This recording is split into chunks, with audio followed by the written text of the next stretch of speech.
Hey, what's up? This is Iskosi of Fun Day, back at it again for you and for yours. Kicking this knowledge, wisdom, and understanding. And before I get doing this, I got to get to my ancestors. Shout out to them because they give me the knowledge, and wisdom, and understanding. To research and do all these things. And most definitely a shout out to y'all for watching, looking. You know what I'm saying? Because y'all push me to the limit too. You know what I mean? So this one right here, this is from Black Perspectives. This is from I can't think of the name of the group, African American Institution in History, something like that. I said the name of the group, but this is Reclaiming Martin Luther King's Jr. Radical Vision. Now, many people don't know that King, he was an African internationalist, all this stuff like that. We just have to celebrate this holiday and whatnot. And nobody talk about King the African internationalist, how he was about African people worldwide. So we're going to get into this. Reclaiming Martin Luther King Jr. Radical Vision. And it shows a picture right here of Martin Luther King Jr. in a march to integrate schools in Kanata, Mississippi in 1966.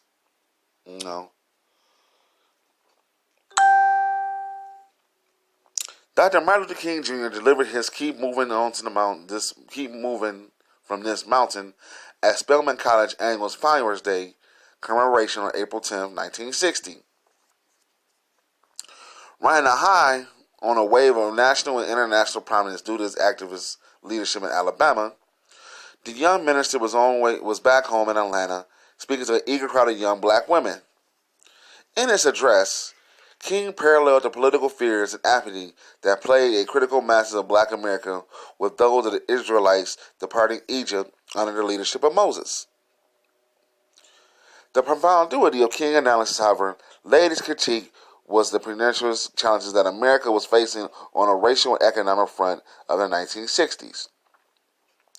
King warned Spelman's audience of the abuses of capitalism, the practice of self-materialism, and self-grandizing while praising the role of the black youth for their avant-garde efforts and contributions to the civil rights movement.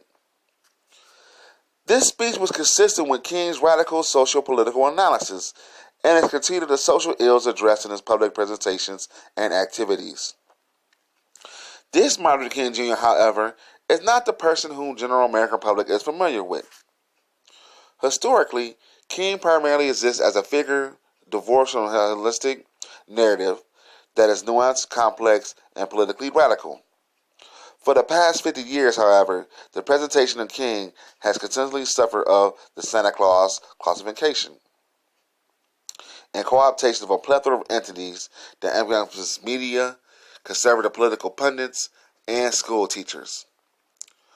Unbeknownst to many, King's earliest stages of political mobilizing and organizing include carrying a loaded firearm for protection as the Montgomery bus boycott gangs initial ground. Beginning on the evening of January 30th, 1956. When King's home was rocked by a blast of dynamite, he began to carry a gun as racial tension and the threat of violence increased in Montgomery. A young minister with a family who was thrust into the leadership position, King was torn by the practice of nonviolence and self-defense prior to being arrested. One of King's closest advisors, closest confidants, and supporters who convinced King to embrace nonviolent pacifism as a mode of protest. King subsequently got rid of his guns and deepened his practice and political commitment to nonviolence. Despite the pleas of arresting, and even though King ceased to carry a gun, his bodyguards possessed an arsenal. His conflicting views paralleled as he engaged in international politics. As a student at Morehouse College, King was exposed to a curriculum that challenged white supremacy internationally and encouraged social change. King benefited greatly from the mentorship of President Benjamin Elijah Mays. Later, as a PhD student at Boston University, King's intellectual developments were heightened as his academic matriculation paralleled global and domestic anti-imperialism change. During this period, King gained immense appreciation for the classical African civilization due to his deep admiration of W.E.B. Du Bois, whose work had a profound impact on global developments of King's thinking.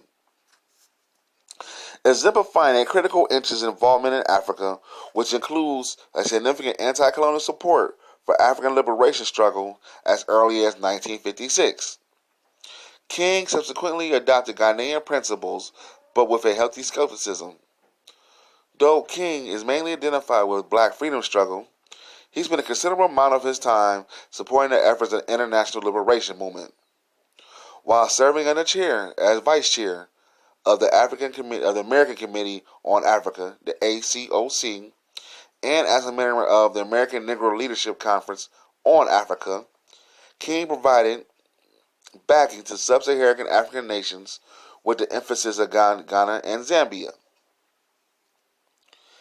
King also demonstrated support for liberation movements on the African continent, when Kwame Nkrumah invited him to travel to Ghana and attend Ghana independence ceremony.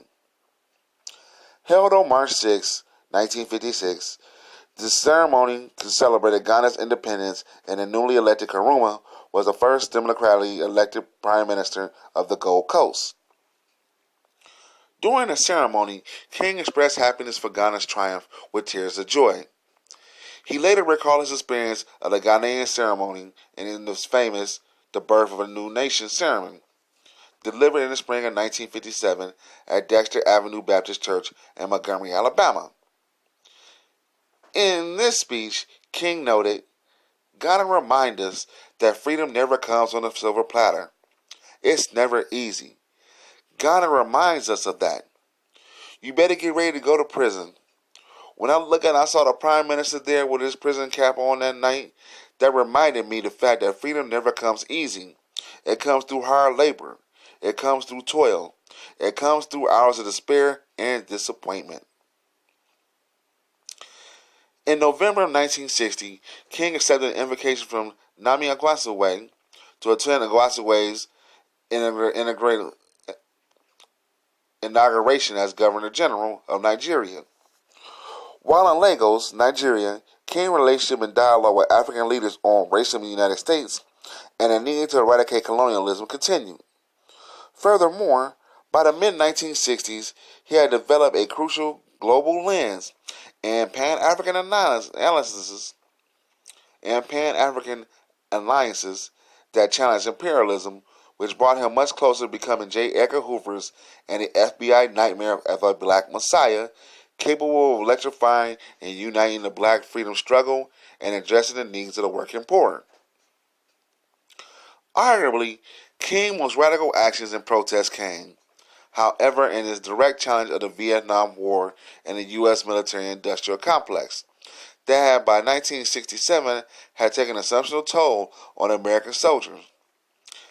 As evidenced by his speech at Spelman College 7 years earlier, King stood at the crossroads of his convictions and challenged the U.S. government and the American public what he called a revolutionize the country values. King could no longer display political apathy regarding the war and a present critique of imperialism and a racist war against the Vietnamese people. King made his stance sincerely known in his Beyond Vietnam sermon at Riverside Church audience in Harlem, April 4th, 1967. King stated, "We as a nation must undergo a radical revolution of values. We must rapidly begin to shift a thing-oriented society to a person-oriented society. When machines and computers and profit motors and property rights are considered more important than the people, the giant triplets of racism, extreme materialism, and militarism are capable of being conquered. The world now demands a maturity of America that we may not be able to achieve. It demands that we admit that we have been wrong from the beginning of our venture in Vietnam, and that we have been detrimental to the life of the Vietnamese people." Proactive yet very passionate, King delivered his speech and established a controversial line of demarcation in the civil rights movement among the leadership of the Big Six. Sidebar, we're going to have to do a video on the Big Six, because this is the leadership. Instead of dealing with Malcolm X and people like that, the Robin F. Williams, the Fed set up their own leadership. They called it the Big Six, which Martin Luther King was a part of. That was the black leadership they would deal with, would come with black issues. They set them up for themselves. All right, get back into it. The majority of the leadership among the Big Six. Their major financial contributors in their presidential administration of Lyndon B. Johnson. King received backlash from his stance against Vietnam from unreliable allies such as Royal Wilkins, National Association of NAACP, Big Six member, and Whitney Young, the National Urban League, Big Six member. He's another Big Six. That's two of the Big Six right there. The only one that's living from the Big Six is John Lewis. He's the only one left. But we're going to show the Big Six. All right. Young cited King, stating he was tragically misleading black Americans. However, despite his detractors and the black leadership who betrayed him, King remained principled and held to his position and replied, "What you're saying may get you a foundation grant, but it won't get you to the kingdom of the truth." That was King's retort. King's retort to Whitney Young was, "What you're saying might get you a foundation grant, but it won't get you to the kingdom of the truth." So he'll get you that money, but you know what I'm saying? You're going to be just selling out. Anyway. So this Black History Month, as a nation readies for the 50th anniversary of King's assassination, with a plethora of documents, articles, and lectures, more or less remember that King in its totality. Let us historically recenter the complete breadth of King's life and the contribution to social justice. Let us not forget his radical vision and the sacrifices made to the global black struggle of freedom. And there you have it. You know what I'm saying? But we got to have more about the Big Six. You know what I'm saying? And how King, because King broke away, I put him on the assassination list. All this stuff this man is talking about, this article is talking about his international works. You know what I'm saying? They really didn't care too much about the civil rights and all that contained it. But once it got outside and made the United States look bad internationally, and King went against the war and went against the Big Six. You understand me? He bucked that black leadership. That put him on a killing list. Don't think the Big Six didn't put up bread to have this man assassinated. They put up their stuff too to get him out the way. You feel me? That's not really talked about that much. You know what I'm saying? So, this is about our ancestor, Martin Luther King, doing big things. Much love to him. And much love to y'all, too, for, subscribing, watching, listening. Donate to the movement, Cash App, iskosi. You know what I'm saying? And bless all we dropping right now is Black History. Every day, all day. Peace.